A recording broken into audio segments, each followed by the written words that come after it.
সেলিম ভাই, কি অবস্থা? আলহামদুলিল্লাহ ভালো। কই যাইতেছেন বাচ্চারা লই? ভাই, বাচ্চাকে একটু স্কুলে নিব তো, ভালো মানে শিক্ষা দেওয়ার জন্য, ওরে রাষ্ট্রের ভালো একটা হ্যাঁ বাবু, তোমার নাম কি? বোঝাবো। রবিউল। হ্যাঁ ভাই, শিক্ষা দুই প্রকার, একটা হলো কুশিক্ষা, একটা হলো সুশিক্ষা। বাচ্চারা চেষ্টা করবেন সুশিক্ষা দেওয়ার জন্য। আমরা টেলিভিশনের পর্দা খুললে দেখি যত বেশি শিক্ষিত তত বেশি সুদূরের টাকা চুরি করি করে বস্তা ভরি বিদেশ পার করতেছে। ওই ধরনের শিক্ষা বাবুকে দিয়েন না। সুশিক্ষা শিক্ষিত করবেন যে সে বড় হয়ে মানুষের সেবা করতে পারে, টাকা নয়, মানুষের সেবা করতে পারে, দেশের সেবা করতে পারে, মানুষকে সহযোগিতা করতে পারে। এই ধরনের শিক্ষা বাচ্চাকে দিন। আর কি বানাবেন বাচ্চারে? বাচ্চাকে ডাক্তার বা ইঞ্জিনিয়ার বানানোর চেষ্টা করতেছি। হ্যাঁ হ্যাঁ, যদি ভালো হয় তাহলে বাচ্চাকে ডাক্তার বানাইন, তাহলে মানুষের দেশের সেবা করতে পারবো। তবে সুশিক্ষা দিন ভাইয়া, ভাবিকে পেয়ে দিন যেন বাচ্চাকে সুশিক্ষা দেয়। বাচ্চার প্রতি খুব নজর রাখতেছি তো, সবসময় কেয়ারফুল রাখতেছি ভাই, দোয়া করি না। হ্যাঁ ঠিক আছে ভাই। ওয়ালাইকুম আসসালাম।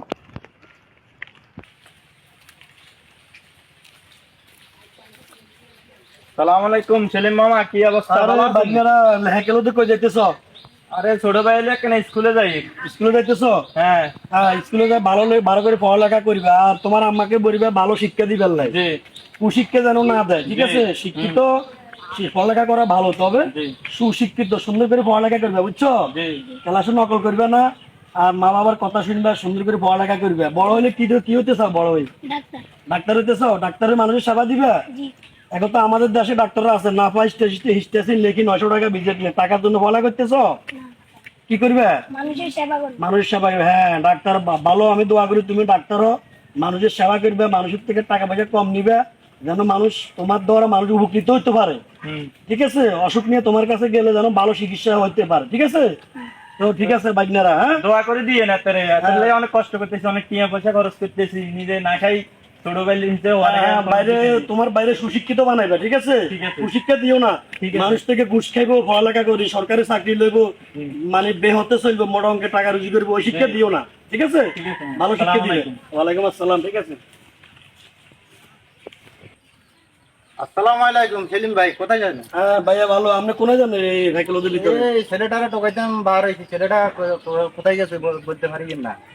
ছেলেটারে দেখছি যে বিভিন্ন পোলাপাইলা বাজারটা দেখো, ছেলে তো পড়ালেখা করাইছেন। হ্যাঁ করাইছি, বিবাস করাইছি ছেলেটারে। এখন ছেলেটা তো ভাড়ালেখা আর করতেছে না, মানে চাকরি বাকরি পাইতেছে না।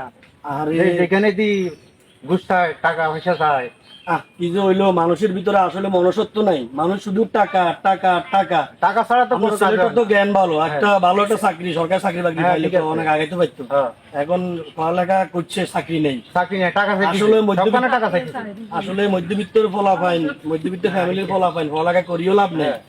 বস ঘুষের অভাবে চাকরি পায় না, টাকার অভাবে কিছু পায় না। ঠিক আছে ভাই, আমি দেখি কোথাও যদি লাগা দিতে পারি তাহলে যোগাযোগ করিয়েন, দেখি পারি। ঠিক আছে? আসসালামু আলাইকুম। ঠিক আছে। শিক্ষা দুই প্রকার, একটা হলো সুশিক্ষা আর একটা হলো কুশিক্ষা।